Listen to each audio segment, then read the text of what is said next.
दोस्तों नमस्कार। बात बिहार की और बात बिहार चुनाव की। जब से इलेक्शन कमीशन ने बिहार चुनाव के डेट का अनाउंसमेंट किया है, तब से सभी पार्टियां अपने आप को एक्टिव मोड पर लाकर खड़ा कर दिया है। यानी कि इस बार इलेक्शन कमीशन ने बिहार चुनाव को 2 चरणों में संपन्न कराने का फैसला किया और जो डेट मिला, पहला चरण 6 नवंबर और दूसरा चरण 11 नवंबर, और चुनाव के जो परिणाम घोषित होंगे वो होंगे 14 नवंबर को। जैसे ही चुनाव आयोग ने डेट के अनाउंसमेंट किया, इसके बाद तमाम गठबंधन यानी एनडीए गठबंधन या महागठबंधन, जिसमें कांग्रेस, आरजेडी, लेफ्ट पार्टियां और अन्य पार्टी, सभी अपने आप को एक्टिव मोड पे कर लिए। लेकिन अभी तक जितने भी बिहार के चुनाव हुए हैं, वो हमेशा से लगभग पिछले 20-25 सालों का अगर डेटा देखें तो हमेशा से 2 गठबंधनों के बीच में हुआ है, एनडीए गठबंधन और इंडिया गठबंधन के बीच में। लेकिन इस बार चुनाव को त्रिकोणीय बनाने का फैसला एक नई पार्टी, एक नए व्यक्ति प्रशांत किशोर, यानी कि उन्होंने जन स्वराज की स्थापना किया 2 अक्टूबर 2024 को। इसके बाद से एक कयास लगाया जाने लगा कि शायद इस बार का बिहार चुनाव काफ़ी दिलचस्प होने वाला है। और सच में ये चुनाव पिछले कई चुनावों को छोड़ दें तो शायद ये चुनाव काफ़ी दिलचस्प होने वाला है। और इसलिए भी कि जिस तरीके से प्रशांत किशोर अकेले अपने दम पे पूरे 243 सीटों पे लड़ रहे हैं, कहीं ना कहीं एक भारत के इतिहास में एक पहली ऐसी पार्टी है जो न किसी के साथ किसी भी तरह का कोई गठबंधन नहीं किया, और तमाम मीडिया वाले को, तमाम पत्रकारों को एक पहली ऐसी पार्टी है जिसे पूछने की कोई ज़रूरत नहीं हुई कि आपका गठबंधन किसके साथ और कितने कितने सीटों के बंटवारे के साथ होगा। तो एक भारत के इतिहास में और बिहार के इतिहास में एक नया चीज़ प्रशांत किशोर लाने की कोशिश की है।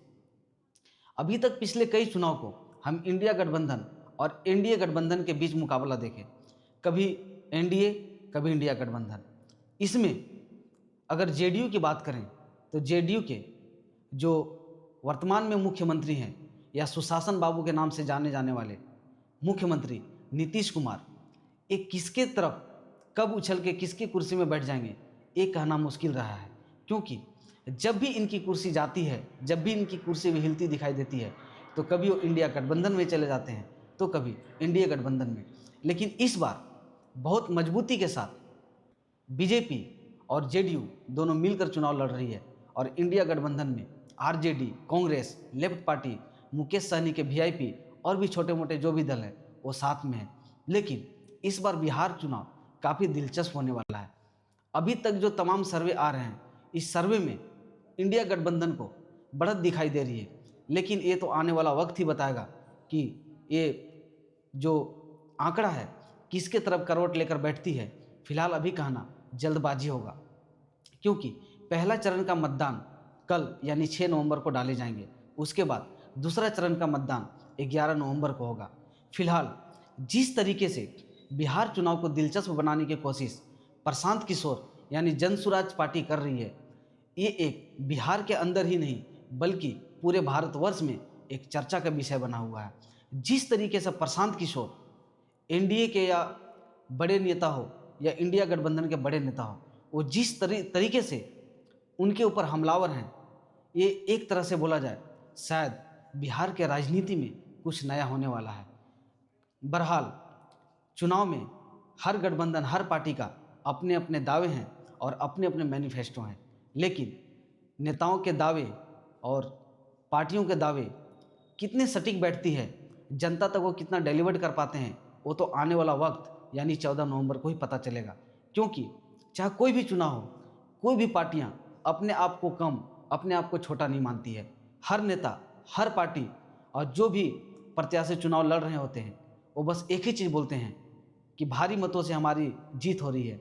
लेकिन ये जो हकीकत है ये तो तब पता चलेगा जब चुनाव के परिणाम आएंगे। लेकिन अभी तक जो भी सर्वे है, जो भी आंकड़े हैं, वो फिलहाल इंडिया गठबंधन के पक्ष में है। लेकिन इस चुनाव को जिस तरीके से प्रशांत किशोर ने दिलचस्प बनाने की कोशिश की है, अगर उनकी सभा में देखें, उनकी जनसभा में देखें, उनकी मीटिंग में देखें, तो जिस तरीके से भीड़ उमड़ रही है, ऐसा लग रहा है कि शायद बिहार के इतिहास में कुछ नया ना हो जाए। लेकिन सर्वे के मुताबिक फिलहाल प्रशांत किशोर की पार्टी जनसुराज कहीं से भी सरकार बनाती हुई नजर नहीं आ रही है। लेकिन जिस तरीके से प्रशांत किशोर खास करके एनडीए के बड़े नेताओं पे हमलावर हैं, या तो सम्राट चौधरी की बात कर ले, संजय अग्रवाल की बात कर रहे हैं, या तमाम जितने बड़े नेता हैं, जिस तरीके से वो डेटा लेकर आ रहे हैं, जिस तरह से उनके द्वारा किया हुआ कुकर्म लेकर आ रहे हैं और ऑन कैमरा मीडिया के सामने इस चीज़ को बोलने की हिम्मत कर रहे हैं। दूसरी बात कि जिस तरीके से प्रशांत किशोर बिहार के अंदर एक विजन, एक मिशन लेकर आए हैं, बिल्कुल एक साफ ये चीज़ दर्शाता है कि उनके जितने भी 243 प्रत्याशी हैं, उसमें से 50% से ज़्यादा ऐसे प्रत्याशी हैं जिनका किसी भी तरह का राजनीतिक बैकग्राउंड नहीं है, जिनका किसी भी तरह से पॉलिटिक्स, राजनीतिक से लेना देना नहीं है। ऐसे कैंडिडेट वो चुनाव लड़ रहे हैं। आप सोच सकते हैं, केसी सिन्हा बिहार के बहुत जाने माने गणितज्ञ वो चुनाव मैदान में हैं। बहुत ऐसे डॉक्टर हैं, x IPS, x IAS officer, बहुत सारे उन जिनको प्रशांत किशोर ने टिकट दिया और चुनावी मैदान में हैं। और जिस तरीके से प्रशांत किशोर कंपेनिंग कर रहे हैं, एक काबिले तारीफ है। उनकी सभाओं में, उनकी जनसभाओं में जिस तरीके से भीड़ उमड़ रही है, इस तरह का भीड़ दूर दूर तक एनडीए गठबंधन में कहीं दिखाई नहीं दे रहा है। अगर ये चीज़ माने, हालांकि इंडिया गठबंधन भी इस बार बहुत मजबूती से चुनाव लड़ रहा है, क्योंकि पिछले बार भी इंडिया गठबंधन का जो परफॉर्मेंस था बिहार चुनाव के अंदर काफ़ी अच्छी थी। बाद में भले ही नीतीश कुमार वो पाले बदल लिए और इंडिया गठबंधन की सरकार होते हुए भी जब मुख्यमंत्री ने, नीतीश कुमार ने पाला बदला तो एनडीए के साथ सरकार बना लिया और फिलहाल वो मुख्यमंत्री हैं। लेकिन प्रशांत किशोर जिस तरीके से दावे कर रहे हैं कि किसी भी हर हाल में नीतीश कुमार का ये आखिरी चुनाव होगा और उनकी पार्टी यानी जेडीयू 25 सीट से नीचे सिमट जाएगी, और उन्होंने ऑन कैमरा मीडिया के सामने कहा कि 25 सीट से अगर कम ज़्यादा आ जाती है तो आप जो कहेंगे हम वो मानने के लिए तैयार हैं। तो ये तो आने वाला वक्त यानी 14 नवंबर को पता चलेगा। लेकिन जिस तरीके से बिहार चुनाव हमेशा दो पार्टियों के बीच में, दो गठबंधन के बीच में होता रहा है, लेकिन इस बार बहुत ऐसे सीट हैं जहां पे प्रशांत किशोर ने त्रिकोणीय बनाने की कोशिश की है। अब इस कोशिश में प्रशांत किशोर कितने सफल होते हैं, कितने असफल होते हैं, वो तो आने वाला वक्त ही बताएगा। लेकिन फिलहाल बिहार चुनाव काफ़ी दिलचस्प मोड़ पे है, काफ़ी रोमांचक मोड़ पे है। अभी आने वाला वक्त बताएगा कि ये जो चुनाव का करवट है वो किधर लेकर बैठता है, किसकी सरकार बनती है, किसकी सरकार जाती है। ये फिलहाल अभी कहना मुश्किल है और जल्दबाजी होगा। लेकिन तमाम मीडिया रिपोर्ट की माने तो जिस तरीके से प्रशांत किशोर सभी मीडिया वालों से बात कर रहे हैं और जिस तरह से सोशल मीडिया और तमाम नेशनल मीडिया हो, इलेक्ट्रॉनिक मीडिया हो, जिस तरीके से उनके भाषण को, उनके पॉडकास्ट को, उनके इंटरव्यू को देखा जा रहा है, शायद एनडीए का बड़े नेता या इंडिया गठबंधन के जो बड़े नेता हैं उनका भी व्यूअरशिप उतना नहीं जा रहा है।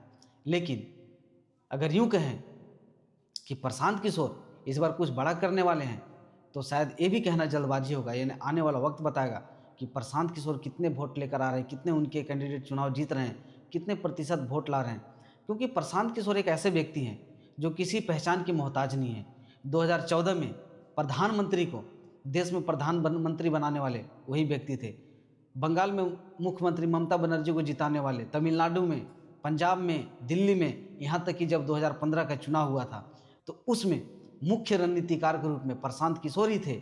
और जब लोग ये कह रहे थे कि नीतीश कुमार और लालू यादव को एक साथ आना बहुत मुश्किल है, लेकिन इस मुश्किल बात को, इस मुश्किल कड़ी को प्रशांत किशोर ने झूठा साबित किया और दोबारा से लालू यादव और नीतीश कुमार को एक साथ लाया और चुनाव लड़वाया और उनकी जीत दिलाई।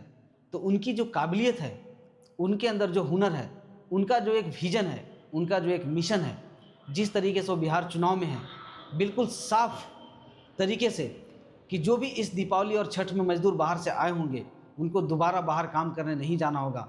उनके लिए रोजी रोजगार की व्यवस्था इस सरकार बनते ही 1 महीने के अंदर कर दिया जाएगा। चाहे शराबबंदी जैसे कानून को हटाने की बात हो, रोजगार की बात हो, बिहार के अंदर अच्छी शिक्षा व्यवस्था की बात हो, कम से कम कोई एक व्यक्ति तो है जो बिहार के अंदर एक साफ सुथरी राजनीति करने की कोशिश कर रहा है। तो इसके लिए प्रशांत किशोर की तारीफ होनी चाहिए।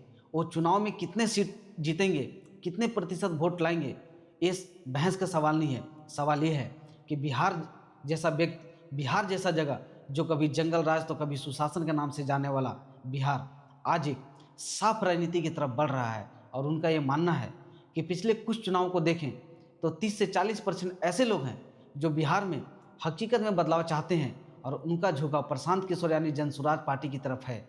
लेकिन ये झुकाव चुनाव के वक्त तक साथ कितना रहता है, वोट में कितना कन्वर्ट होता है, ये आने वाला वक्त यानी 14 नवंबर को पता चलेगा। अभी कुछ दिन पहले जिस तरीके से मोकामा में दुलार चंद यादव की हत्या हुई और जिस तरीके से एनडीए के बड़े नेता अपने चुनावी सभाओं में ये कह रहे हैं कि अगर आपको जंगल राज हटाना है तो किसी भी कीमत में आप एनडीए के प्रत्याशी को जिताएं, तो हमारा भी एक सवाल है एनडीए से कि लालू के समय में मान लिया जंगल राज था, लेकिन अभी जिस तरीके से मोकामा में दिन दहाड़े दुलार चंद यादव की पैर में गोली मारकर और वहाँ के पूर्व विधायक यानी अनंत सिंह के सहयोगियों के द्वारा जिस तरीके से गाड़ी चढ़ाकर उनकी जान ले ली जाती है, तो क्या ये जंगल राज नहीं है? तो क्या ये जंगल राज नहीं है तो क्या मंगल राज है? तो क्या यही सुशासन बाबू कहे जाने वाले नीतीश कुमार के राज में जितने भी आप देख लें मर्डर, हत्या, अपहरण जो भी हो रहे हैं, ये काफ़ी चरम सीमा पे है। पर्सनली मैं किसी पार्टी को सपोर्ट नहीं कर रहा हूँ, लेकिन बिहार की बात है तो बोलना पड़ेगा। जो हकीकत है उसे हमें दिखाना पड़ेगा। बहरहाल कल पहले चरण का मतदान हो जाएगा, तो पहले चरण के मतदान के बाद जो भी आंकड़े आते हैं, कितने प्रतिशत वोट हुआ, कितना नहीं हुआ, तो एक मोटा मोटी एक फिगर आ जाता है कि ज़्यादातर किसके पक्ष में वोटिंग हुई। तो अब ये नहीं कहा जा सकता कि पहले चरण में ही किसकी सरकार बन रही है नहीं बन रही है। हमें इंतज़ार करना पड़ेगा 14 तारीख तक। बाकी तमाम जो नेशनल मीडिया, इलेक्ट्रॉनिक मीडिया है, वो 13 तारीख को जब सर्वे जारी करेगी तो वो भी एक दिलचस्प होगा कि उनकी सर्वे कितना सच और कितना झूठ होता है। बहरहाल अभी के लिए इस वीडियो में इतना ही।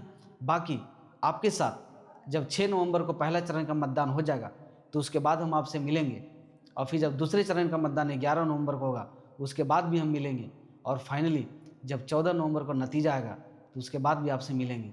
अगर आपको ये वीडियो अच्छा लगे तो लाइक, शेयर और कमेंट जरूर करें। जय बिहार, धन्यवाद, वंदे मातरम।